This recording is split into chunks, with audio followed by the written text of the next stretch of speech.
नमस्कार, good morning, बहुत स्वागत आप सभी का। आप देख रहे हैं एबीपी न्यूज। मैं आपके साथ पूजा सचदेवा। 5 राज्यों में नतीजों की उल्टी गिनती शुरू हो चुकी है और एबीपी न्यूज और सी वोटर के एग्जिट पोल के आंकड़ों में मध्य प्रदेश और छत्तीसगढ़ में कांग्रेस की सरकार बनती नजर आ रही है, जबकि राजस्थान में बीजेपी को ज्यादा सीटें मिल रही हैं। तेलंगाना की बात करें तो कांग्रेस और बीआरएस के बीच टक्कर है और मिजोरम में एमएनएफ जादुई आंकड़े के करीब नजर आ रही है। देखिए, जो ज्यादातर एग्जिट पोल है उसमें कांटे की टक्कर हो रही है। मध्य प्रदेश में करीब 5 एग्जिट पोल के मार्जिनल आंकड़ों में दोनों ही पार्टी सरकार बनाती नजर आ रही हैं। अब ऐसे में सवाल यह है कि आखिर इतना कंफ्यूजन क्यों है?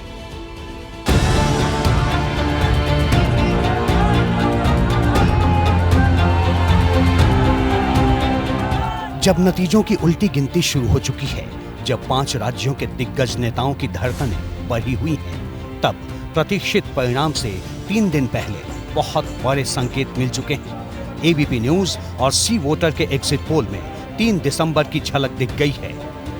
ऐसे में अब पूरी तस्वीर मध्य प्रदेश की 230 विधानसभा सीटों की जल्दी से आपको दिखाते हैं। देखिए, शाम ढल चुकी है, रात की रोशनी और कितनी खूबसूरत रंगीन रोशनी, और यहाँ पर राजा भोज की ये मूर्ति, और ऐसे में 230 सीटें और इसमें वोट प्रतिशत के हिसाब से आंकड़ा आपके सामने। Congress 44% vote share, BJP 43% vote share, अन्य के खाते में 15% वोट शेयर। मतलब 2018 के मुकाबले कमोबेश बीजेपी का वोट शेयर उतना ही है। कांग्रेस की वोट शेयर में बढ़ोतरी हो गई है और ऐसे में सीटों के लिहाज से यह तस्वीर कहां पहुंच रही है?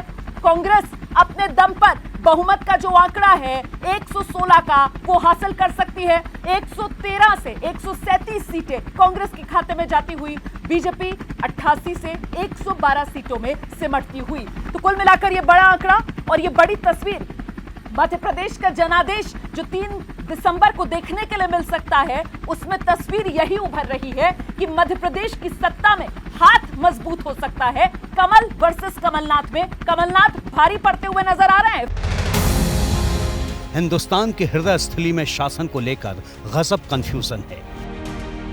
एग्जिट पोल के आंकड़ों में मध्य प्रदेश में सरकार बनाने के लिए 116 सीट की जरूरत है, लेकिन सी वोटर बीजेपी को 88 से 112 सीटें दे रहा है, जबकि कांग्रेस को 113 से 137 सीटें।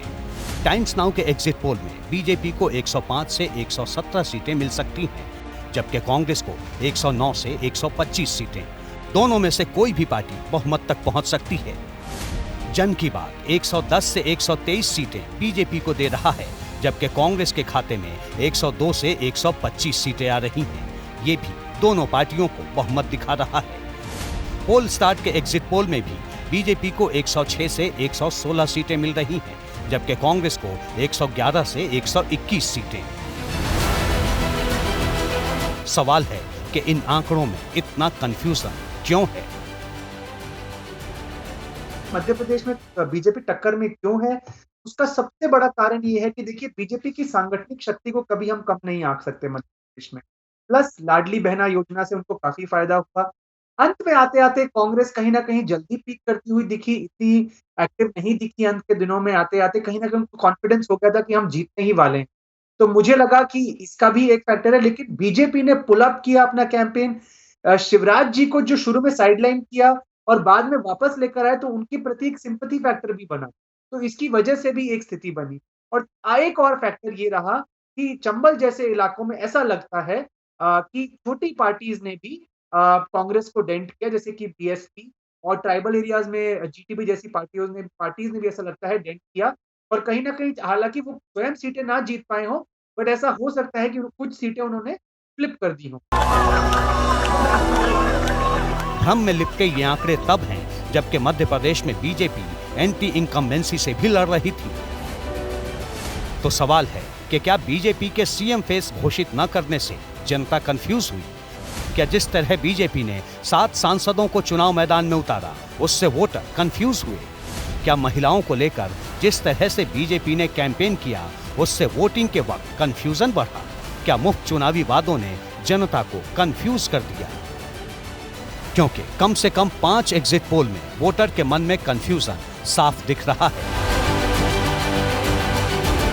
मध्य प्रदेश में बीजेपी देखिए 18 साल की एंटी इनकम्बेंसी के बावजूद अगर आज बीजेपी बिल्कुल कांग्रेस से टक्कर में दिख रही है, जिसको सारे ओपिनियन पोल ने यह कह दिया था कि मध्य प्रदेश में तो कांग्रेस जीत रही है, एक तरफा सबने मान लिया था, लेकिन अगर बीजेपी 18 साल की एंटी इनकम्बेंसी के बावजूद वो फाइट में है कांग्रेस के, तो मैं इसे मानता हूं कि बीजेपी की बहुत बड़ी सफलता है, वो सरकार बने या न बने। तो ये चीज़ जो है, क्योंकि जिस तरह से लोग मान रहे थे कि कोई चेहरा नहीं है, शिवराज सिंह का भी नाम नहीं ले रहे हैं बीजेपी वाले, और वहाँ पे सब बहुत नाराज़गी है, लेकिन ये जो आंकड़े आ रहे हैं, अगर ये 3 तारीख को सच निकलते हैं तो निश्चित तौर पर यह माना जाएगा कि 2018 की तुलना में 2023 में बीजेपी बहुत अच्छा कर रही है। 2018 के चुनाव में भी कांग्रेस बड़ी पार्टी बनकर उभरी थी। जादुई आंकड़ों से 2 सीटें कम होने के बावजूद कमलनाथ मुख्यमंत्री भी बने थे, लेकिन ज्यादा दिनों तक सत्ता में रह नहीं पाए। इस बार भी कड़ा मुकाबला दिख रहा है।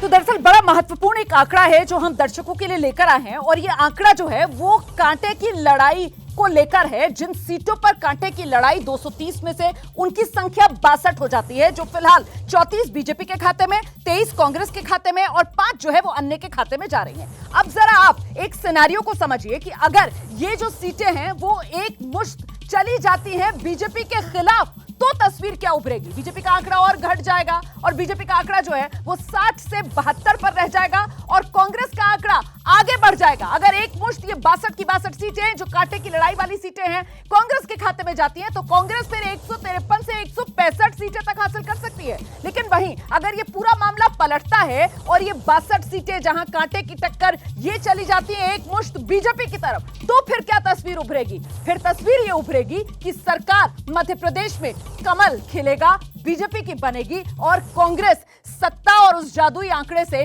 पीछे रह जाएगी। 96 से 108 पर कांग्रेस सिमट जाएगी और बीजेपी का आंकड़ा जो है वो 117 से 129 पर पहुंच जाएगा। लेकिन इन सब के बीच जिस तरह से फाइनल एग्जिट पोल में कंफ्यूजन दिख रहा है, उससे कई सवाल खड़े होते हैं।